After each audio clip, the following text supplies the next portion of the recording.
Hey everyone, this is the Trader Investor.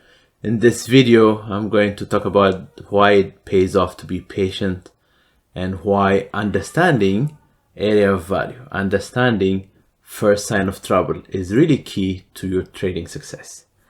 In SPY trading, last week or earlier this week, I mentioned that we came to an area of value, this 1 hour demand zone. We came to that demand zone, took a position. I played the TQQs, but same concept. When price comes to an area of value, take a position to the long side. And once you take a position, where is your exit? It is a very critical point to understand that you have an exit strategy as well as an entry strategy. And your exit strategy is both to the win side or to the side where the trade doesn't work in your favor, the trade doesn't work as you planned. So when price came to an area of value, it appeared to come to an area of value, it didn't quite come there. I didn't take a position. I was patient. When it came down to an area of value, I took that position. I took that position knowing, as I mentioned last week, we were making a series of lower highs. We're making a series of lower highs. So as price is going lower and we're making a series of lower lows, I'm not in a hurry to jump in and say, hey, this is going to be a long side play. Therefore, when we come to an area of value and we take a long position, we have to know where we exit. We really have to know where we exit. It's very, very critical. And the first sign of trouble comes near a potential double top area.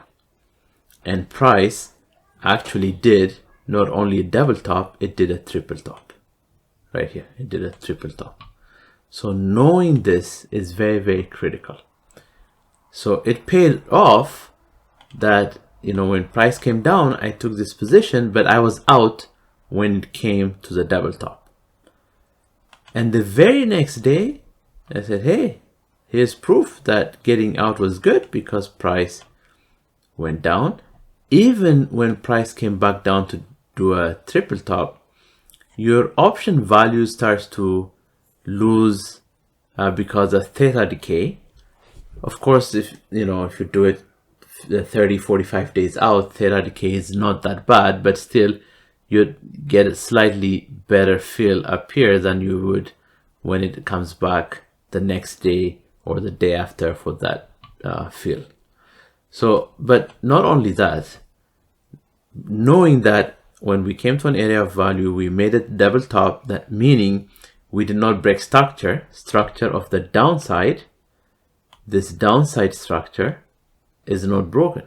It is still a downside structure. This structure will be broken if we make a higher low followed by a higher high. But what did we do? We made a higher low, perfect, but we failed to make a higher high. We failed to make a higher high. As a result, when I see this triple top, I am not entering to the long side. I am taking off any position if I was in any, but I am not because I already saw this.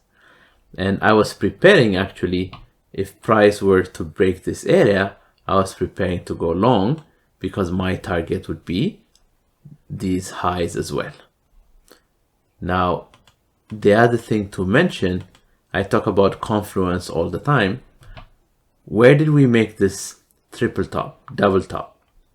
We made it at the 50% retracement from recent swing high to recent swing low. That 50% retracement is where price got rejected. Once, twice, it got rejected, right? It got rejected here, it got rejected here.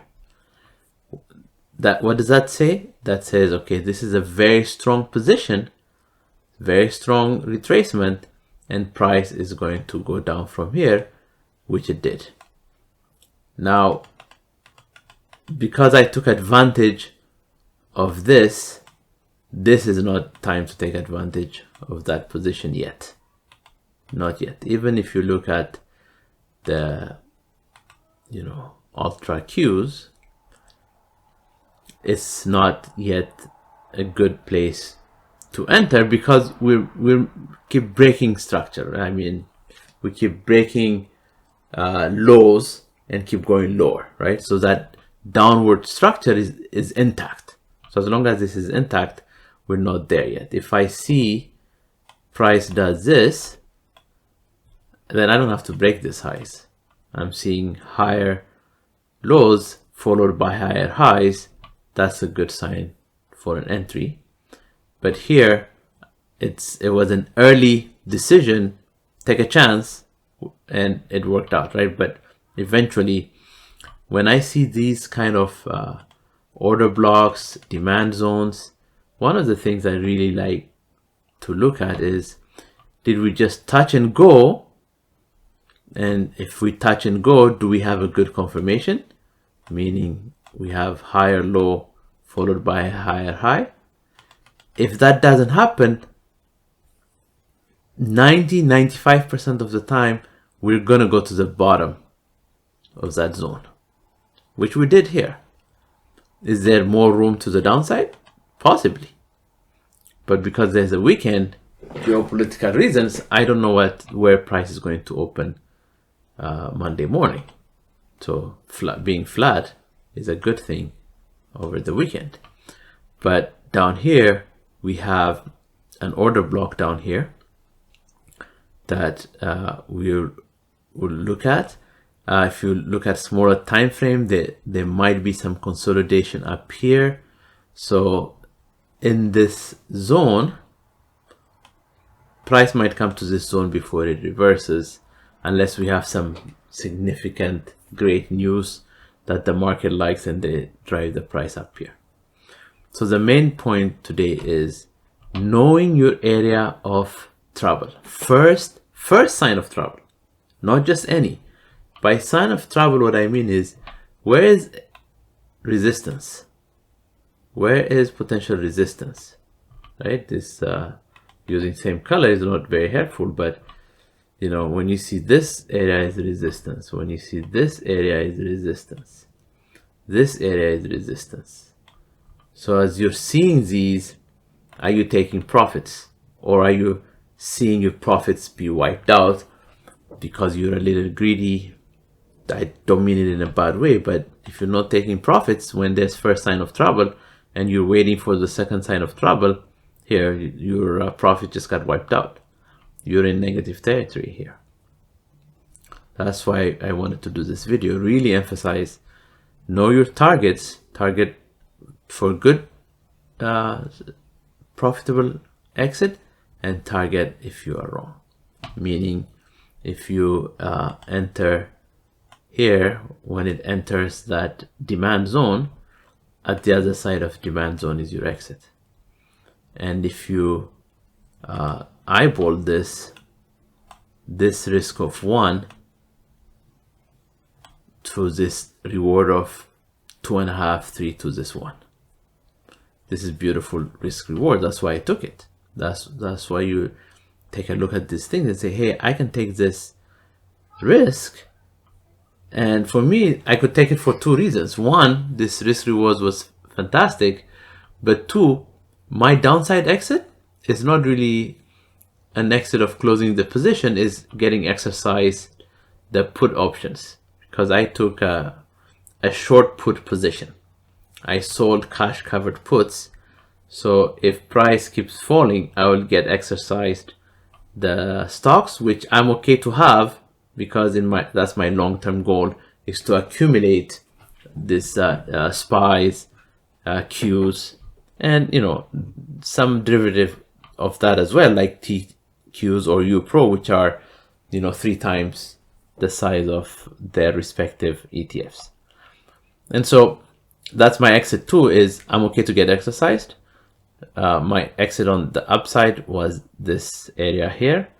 And if there's other opportunities where price is going to continue to go up, we take it with exit 1, exit 2.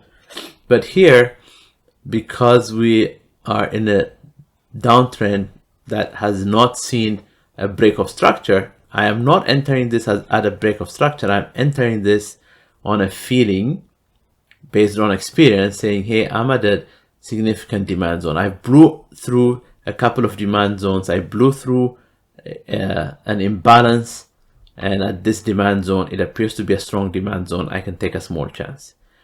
And then if I'm wrong, I was going to get exercised, and that's fine.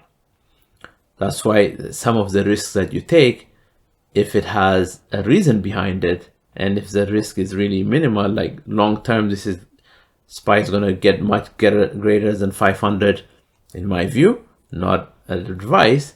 Therefore, I'm okay to get exercise at the 444 area. But once you know this, once you have limited your risk, you can take a position according to your account size. 1 contract, 2 contracts, 20 contracts. Do you have enough cash for a 20 contract put position at 444 area?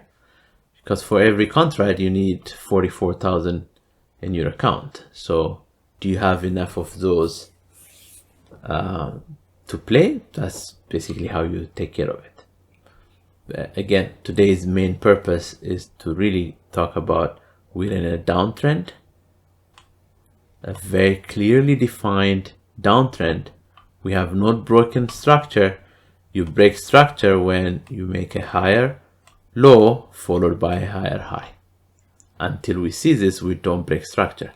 Now, there's another way that I will consider a break of structure, or at least a momentary pullback, and that is why I took this position.